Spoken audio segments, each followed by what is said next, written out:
We're cutting across live now to the briefing by the Chief Economic Advisor on the highlights of the economic survey. Who also contributed to the survey. And last but not the least, we would like to, with all our deep gratitude, thank all those who actually gave us appreciative words and feedback on the previous version of the economic survey, which we've tried to incorporate to work even harder for this one. The theme for this year's economic survey is wealth creation. On the 15th of August, the Honorable Prime Minister spoke about wealth creation and mentioned that wealth creators need to be respected because wealth cannot be distributed unless it is created. The Honorable Finance Minister also insists that those who create wealth are indeed India's wealth. Inspired by these ideas, this year's economic survey, the theme is wealth creation.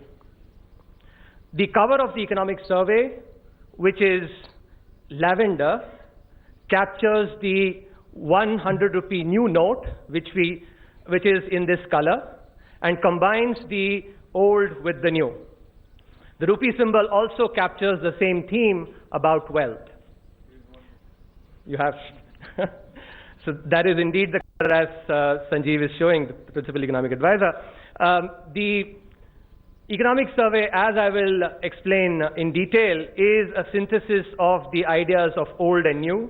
As I just mentioned, the lavender color captures basically the new 100 rupee note together with the old note, which has been around for very long. And in terms of the ideas, the economic survey combines contemporary evidence that I'll share with ancient ideas. And therefore, it's a synthesis of the old and the new. But before I actually get into describing in detail the ideas in the survey, let me spend some time talking about the current economic scenario. There has been a slowdown in the Indian economy. Part of it is because of the global economy itself slowing down. You see here the world, the advanced economies, the emerging economies, and all groups of countries have actually slowed down in 2019 when compared to the averages for 2014 to 2018. In a globalized economy, India has also felt that effect. But there is one important aspect on which I will delve into greater detail, which needs attention from the perspective of the Indian economy, which is the financial sector. This chart shows the share of corporate loans in non-fruit credit starting from 2007 to 2019. What is quite relevant here to notice is this boom and bust, with 2013 being the peak when the share of corporate loans reached their peak. After that, it has decreased. Now, what is the impact of this on investment? If you want to understand the impact of this on investment, we can do the following exercise, which is take a 10-year period, split it into two 5-year halves, look at the credit that a firm takes in the first 5 years, and then correlate it with the investment that the firm does in the next half.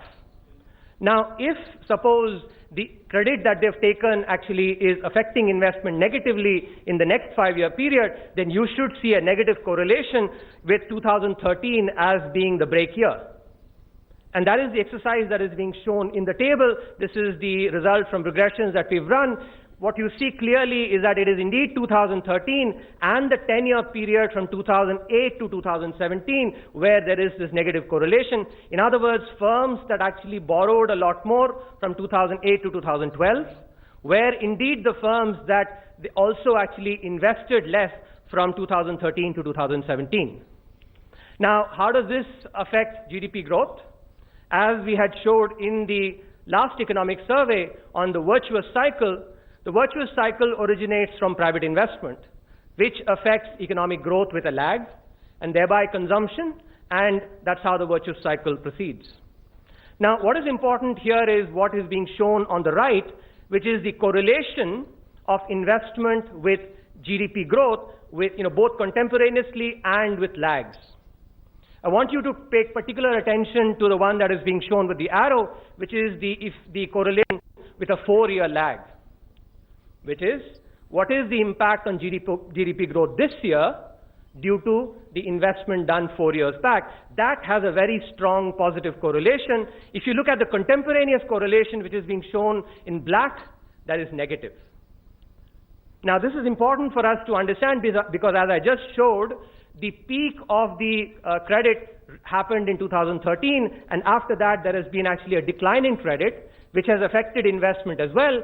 And it's that 4-year lag, as a result of which the slowdown in investment has led to the growth slide, starting from 2017 onwards. Now, it is in this context that we actually focus in this year's economic survey on the theme of wealth creation. Wealth is both a cause and an effect of investment, especially private investment. Therefore, it is important for us to focus on wealth creation. In this context, it is quite pertinent to go back and look at the history, the recorded economic history. This chart shows that for close to 3/4 of recorded economic history, India has been the dominant economic power in the world. So this chart goes from 180 to 2017. Obviously, the first 1,000 years are actually not up to scale. 2000 is being shown in a smaller period on the x-axis. But what is critical here is that for 3/4 of recorded economic history, India has been the dominant economic power. Such dominance does not happen by mere chance. Such dominance happens by design. And what is that element of design? It is indeed our emphasis on wealth. If you think about what our traditions say for the 4 noble human pursuits, which is dharma, arth, kam, moksha, arth is indeed about wealth. The canonical example, the canonical literature that is talked about is Arthashastra, but even many of our other ancient traditions also advocate wealth as wealth and wealth creation as indeed a noble pursuit. A very important piece of Tamil literature, which is the Tirukkural, talks about this in the chapter 76. Wealth, the lamp unfailing, speeds to every land, dispensing darkness at its Lord's command. Now, that is ancient thought, but how does that correlate with evidence that we have in recent times? To provide contemporary evidence on this, the exercise that we've done is to look at the top 100 entrepreneurs as measured using the Forbes list as of 2019, looked at the wealth that they've created over the last 10 years, applied necessary filters to ensure that the wealth was created in the right way, and correlated it with various other aspects of society. In this chart, what you see is that as there is an increase in the wealth created by our entrepreneurs, the largest entrepreneurs, the employees actually benefit as well from the salaries and the jobs that they get.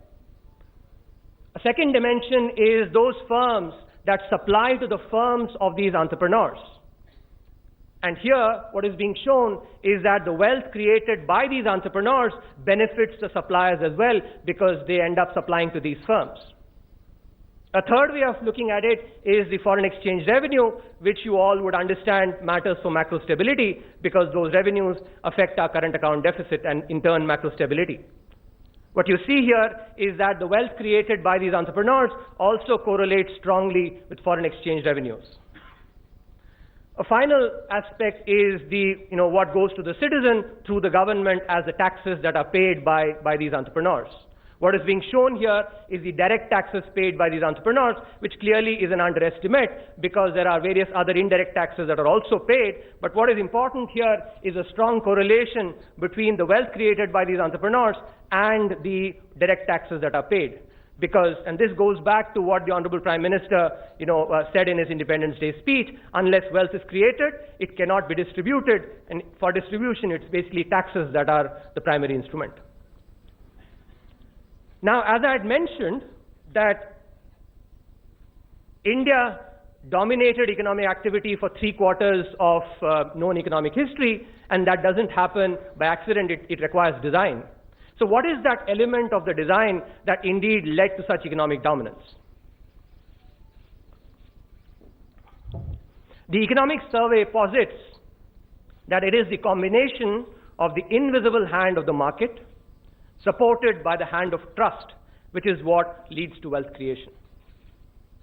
And here, there are important pieces of literature which we actually quote from. Take, for instance, to support the idea of the invisible hand of the market from Arthashastra, which says the root of wealth is economic activity, and lack of it brings material distress.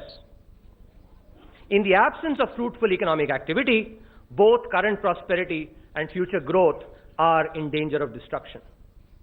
In fact, the Arthashastra also commends the king to actually remove all obstacles to economic activity, which you would think about in contemporary times as economic freedom. If you look at the hand of trust, in the same chapter from which I quoted from the Tirukkural, Tiruvalluvar says, wealth yields righteousness and joy, the wealth acquired capably without causing any harm, which is about the hand of trust. So now I'm going to provide evidence on these aspects.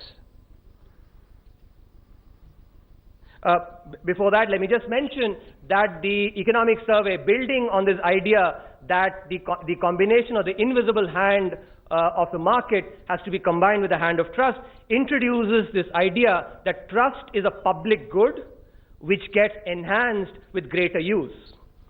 Consider the example of water as a public good. As we use it more, it gets depleted. But the beauty about trust is that the more it gets used, the more the value of it gets enhanced.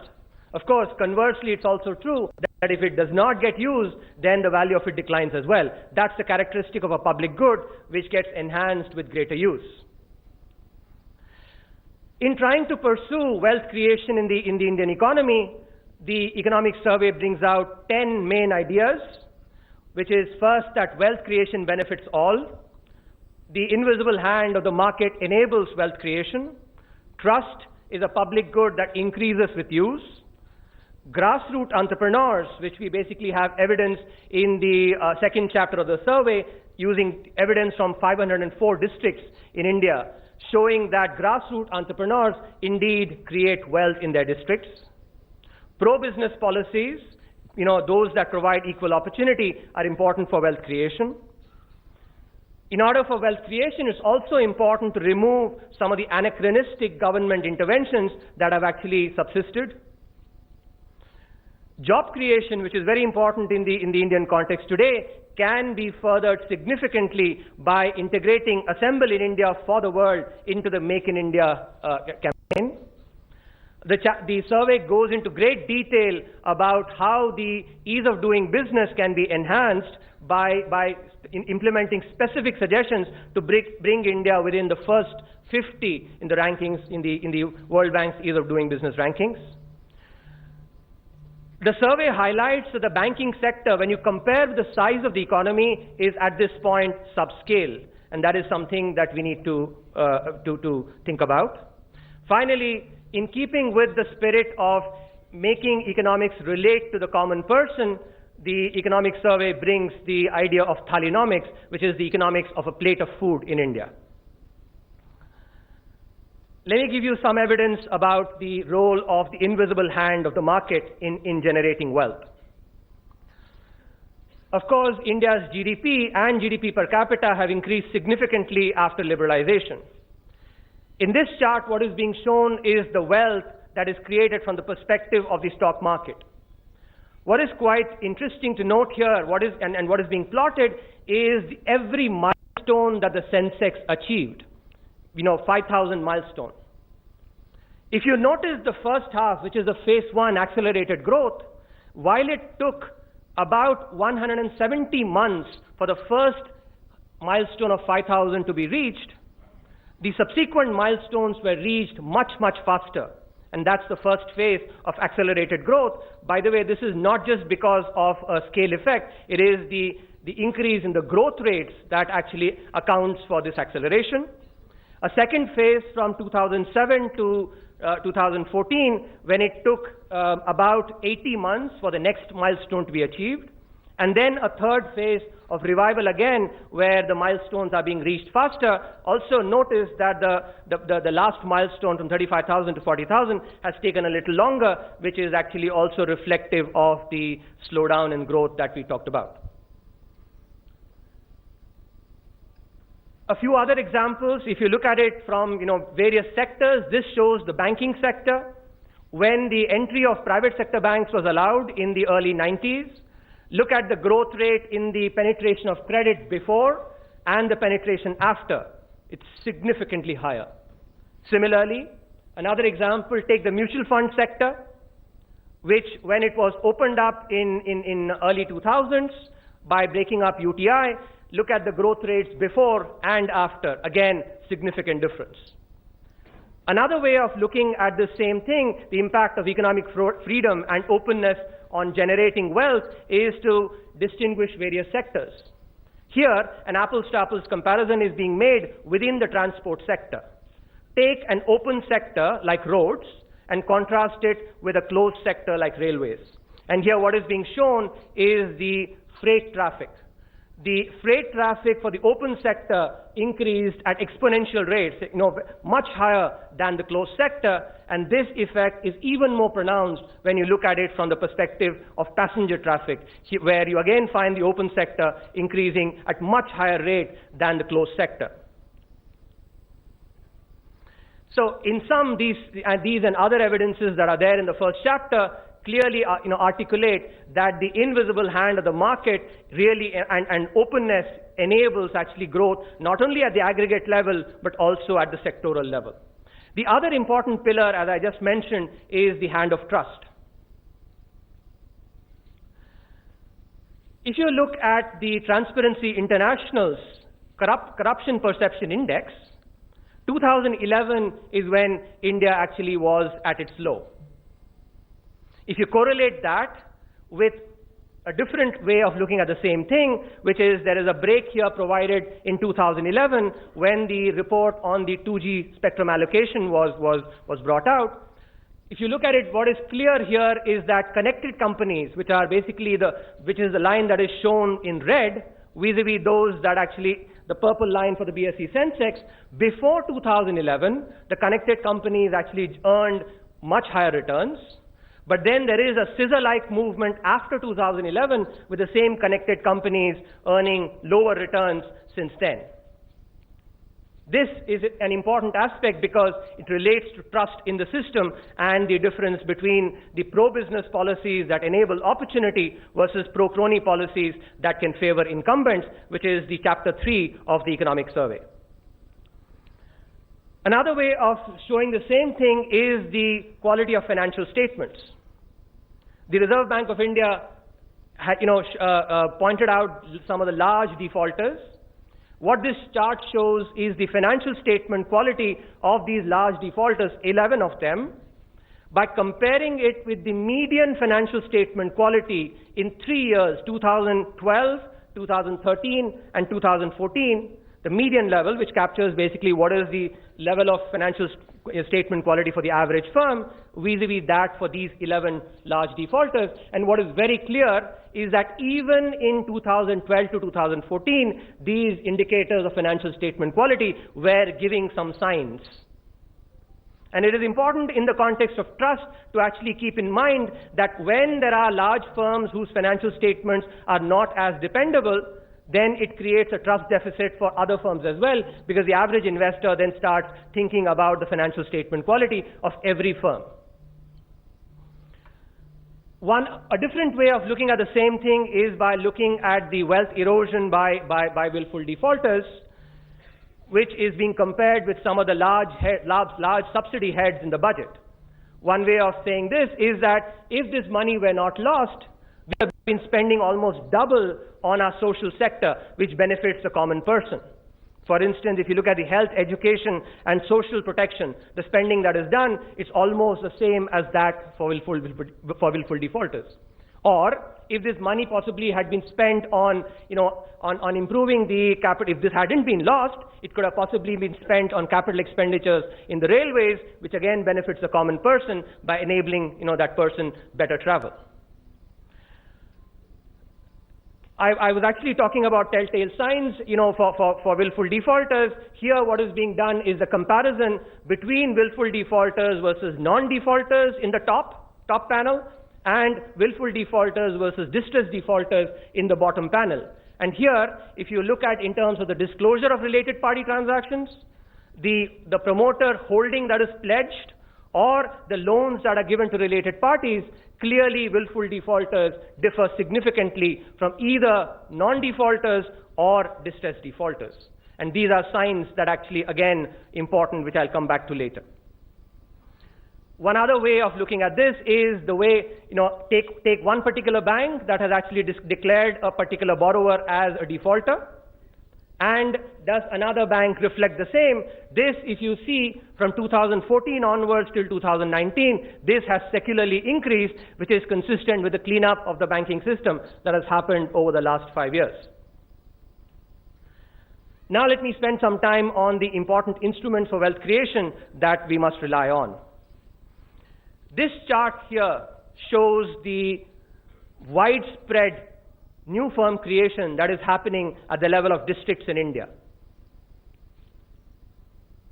Think about the movie Band Baja Barat, where this protagonist, Shruti Kakkad, actually says that, "Main India ki best wedding planner banungi." It looks like from this map, clearly, that there are many, many Shrutis like that all over the districts in India. In fact, those... Hi everyone, Preeti Chaudhary here. Hope you like this video. For latest news and analysis, like and subscribe to the India Today YouTube channel. And don't forget to press the bell icon to stay updated. Thank you for watching.